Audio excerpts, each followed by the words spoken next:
Juan el Bautista, el libro de Mateo capítulo 3a, podcast número 4.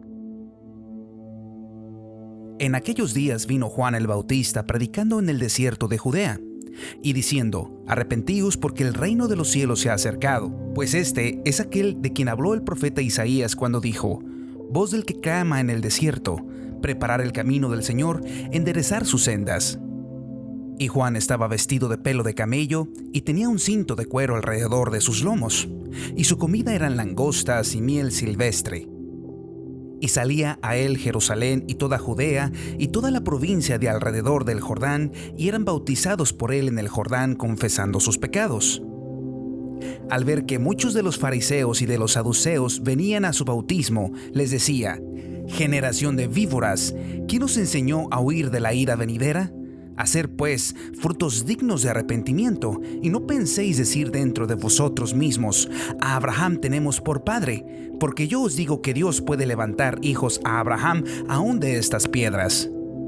Y ya también el hacha está puesta a la raíz de los árboles. Por lo tanto, todo árbol que no da buen fruto es cortado y echado al fuego. Yo a la verdad os bautizo en agua para arrepentimiento, pero el que viene tras mí, cuyo calzado no soy digno de llevar, es más poderoso que yo. Él os bautizará en Espíritu Santo y fuego. Su aventador está en su mano y limpiará su era, y recogerá su trigo en el granero y quemará la paja en fuego que nunca se apagará.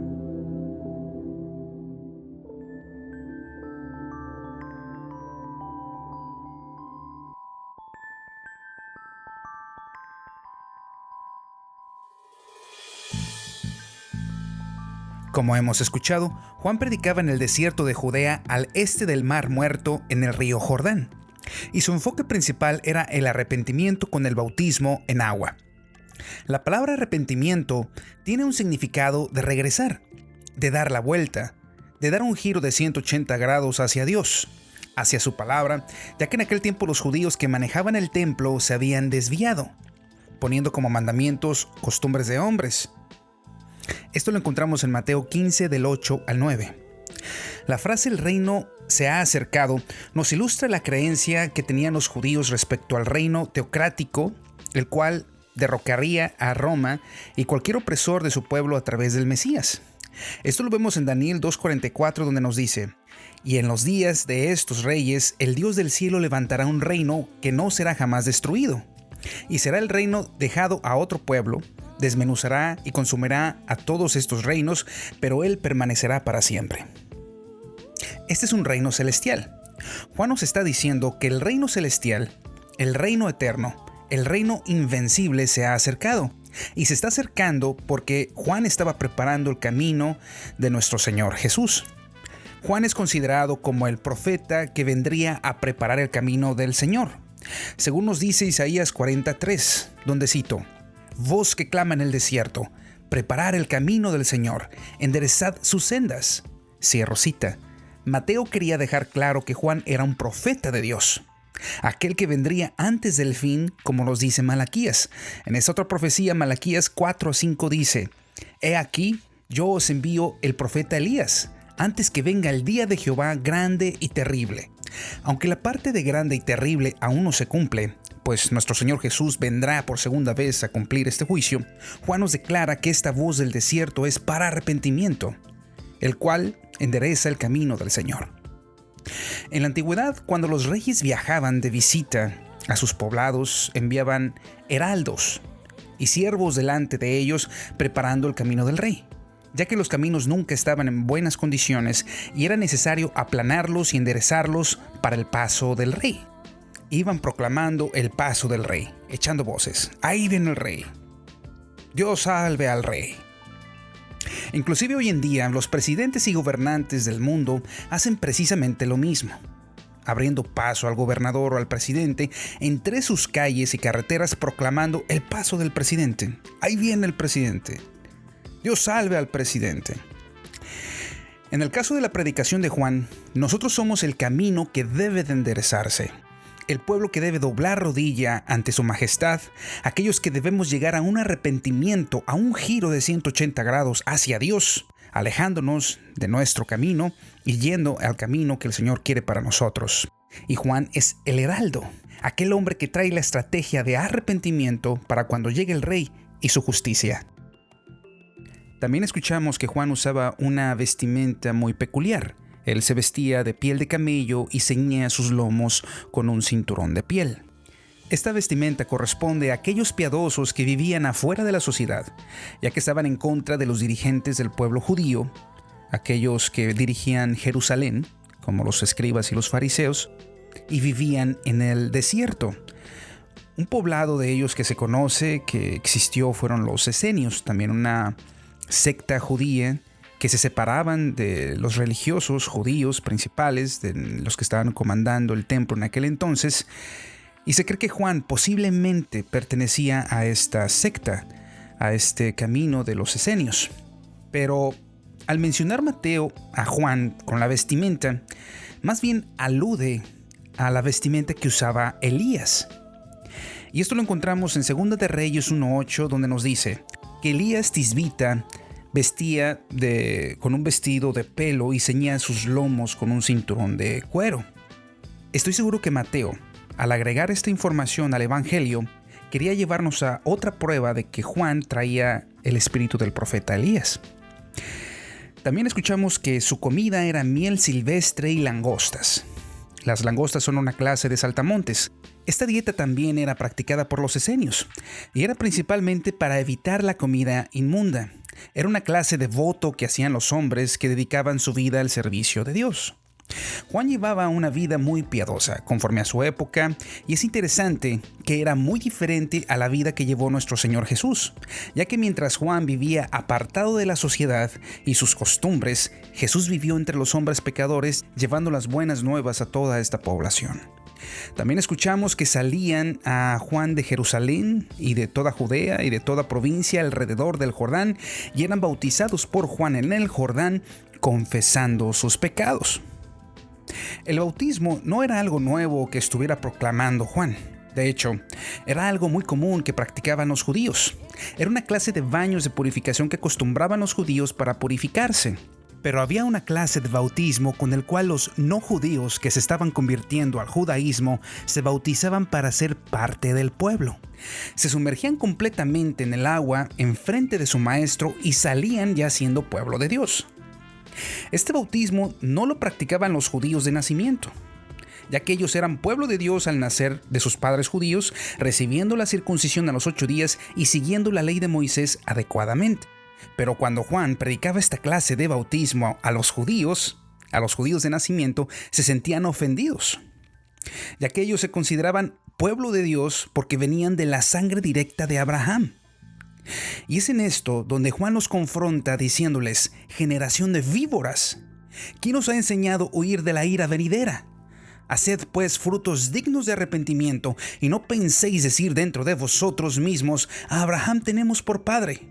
Porque yo os digo que Dios puede levantar a hijos a Abraham aún de estas piedras. Este es un mensaje fuerte, sobre todo para un hombre religioso o para los hombres religiosos de aquella época que habían sido educados desde niños que ellos eran el pueblo escogido de Dios y que siguiendo los protocolos de los hombres serían salvos. Pero cuando Juan proclamaba el arrepentimiento, no proclamaba algo ajeno para los judíos de nacimiento. De hecho, era algo que Dios constantemente les pedía cuando se apartaban de su palabra. Un buen ejemplo lo vemos en Isaías 30:15, donde la casa de Israel se estaba apartando a pasos agigantados de la palabra de Dios, y Dios les dice que en arrepentimiento y en reposo seréis salvos. Israel estaba huyendo a Egipto para resguardarse del juicio de Dios. Pero Dios les hablaba a través del profeta Isaías diciendo que si se hubieran arrepentido y esperado en Dios, Dios los haya rescatado. Pero prefirieron confiar en sus profetas falsos que no les predicaban palabra de Dios sino palabra de hombres. Esto mismo les estaba diciendo Juan el Bautista al proclamar: haced frutos dignos de arrepentimiento. Ya que también el hacha está puesta a la raíz de los árboles, por tanto todo árbol que no da buen fruto es cortado y echado al fuego. Y hay una parte en el Evangelio de Lucas donde las multitudes asustadas le preguntaban a Juan qué debían de hacer. ¿Cuáles son estos frutos dignos de arrepentimiento? Y solo les voy a leer, hermanos, la palabra de Dios directamente, pues sola se explica. Vamos a leer de Lucas 3, del versículo 10 al 14.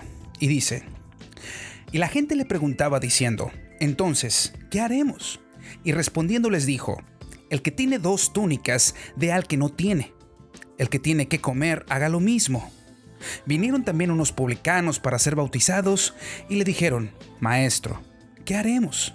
Y les dijo: No exijáis más de lo que os está ordenado.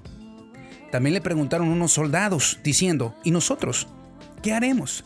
Y les dijo: No hagáis extorsión a nadie, ni calumnéis, y contentaos con vuestro salario. Estos mismos frutos que Juan proclamaba a través del Espíritu Santo son los mismos frutos que hoy nos hablan las Escrituras a nosotros. Si hoy has escuchado esta voz del desierto que te dice preparar el camino del Señor, hacer frutos dignos de arrepentimiento, no hagas oídos sordos y pon atención a lo que te dice la palabra de Dios. También escuchamos que todos aquellos que se acercaban a Juan eran bautizados confesando sus pecados. Hace poco yo escuché de un hermano llamado Paul Washer una explicación respecto a esta confesión de pecados que les quiero compartir. Primeramente, nos explica que la palabra confesar proviene de la palabra griega homologeo, la cual se divide en 2 palabras: homo, que significa lo mismo, y logos, que significa hablar. En esto resulta hablar lo mismo o decir lo mismo. Es simplemente confirmar lo que Dios nos ha puesto en nuestro corazón. Somos pecadores, Dios nos lo dice y nosotros lo confesamos. Soy pecador. Padre, me arrepiento de mi pecado que tú me has revelado y en este momento me confieso. Confirmo lo que tú me dices. De esta manera podemos tomar una fotografía de lo que hacían las personas que se acercaban a Juan, diciendo: soy un pecador. Confesando su pecado, Dios me ha revelado mi pecado. Me ha dejado ver el camino que llevaba y hoy me arrepiento. Regreso a Dios. Y justamente en ese momento eran bautizados. Pero Juan solo bautizaba con agua para arrepentimiento. Y nos dice que viene otro tras él cuyo calzado no es digno de llevar. En la antigüedad los esclavos se diferenciaban de los discípulos en el servicio a los pies. Un esclavo estaba obligado a llevar el calzado de su amo a todas partes, pero un discípulo no. Y Juan nos dice que él no es digno ni siquiera de ser esclavo de Jesús. Finalmente, Juan nos dice que Jesús nos bautizará en Espíritu Santo y en fuego. Esto, hermanos, se cumple en Pentecostés, cuando cae en Jerusalén el Espíritu Santo como promesa de Jesús para todos nosotros, para todos los que en Él creemos, para los que creemos en su nacimiento, en su vida, en su muerte y en su resurrección. Pablo nos extiende esto en su carta a los Romanos capítulo 6, versículo del 3 al 8, y cito: ¿O no sabéis que todos los que hemos sido bautizados en Cristo Jesús, hemos sido bautizados en su muerte? Porque somos sepultados juntamente con Él para muerte por el bautismo, a fin de que como Cristo resucitó de los muertos por la gloria del Padre, así también nosotros andemos en vida nueva. Porque si fuimos plantados juntamente con Él en la semejanza de su muerte, así también lo seremos en la resurrección. Sabiendo esto, que nuestro viejo hombre fue crucificado juntamente con Él, para que el cuerpo del pecado sea destruido, a fin de que no sirvamos más al pecado. Porque el que ha muerto ha sido justificado del pecado, y si morimos con Cristo, creemos que también viviremos con Él. Y por último, Juan también nos dice que el aventador está en su mano, que Jesús tiene el aventador en su mano. Este aventador es un bieldo. Para los que no conocen, un bieldo es un tenedor gigante con el cual los agricultores aventaban el trigo a gran altura y el aire se llevaba la paja y el trigo, que era más pesado, caía en el granero. Y por lo general esta paja era quemada. Lo que Juan nos trata de decir es que Dios hará su separación. Dios santificará a su pueblo a través del Espíritu Santo, a los que han recibido a nuestro Señor Cristo Jesús por medio del Espíritu Santo, y a los que no son pueblo, a los que no se inclinan en su nombre, a los que hacen iniquidad, a los malvados de este mundo, a los que no reconocen la soberanía de nuestro Dios. Para estos está preparado el fuego eterno.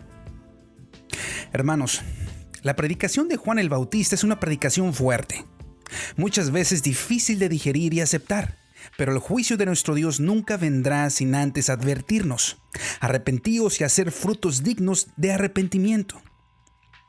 Hoy Dios nos habla expresamente por medio del profeta Juan, donde según Mateo, un poco más adelante en la escritura, nos dice que fue el profeta más grande que Dios haya enviado. Hermanos, si hoy estamos caminando lejos de sus preceptos y de sus mandamientos, regresemos a lo que Dios nos pide, a la obediencia.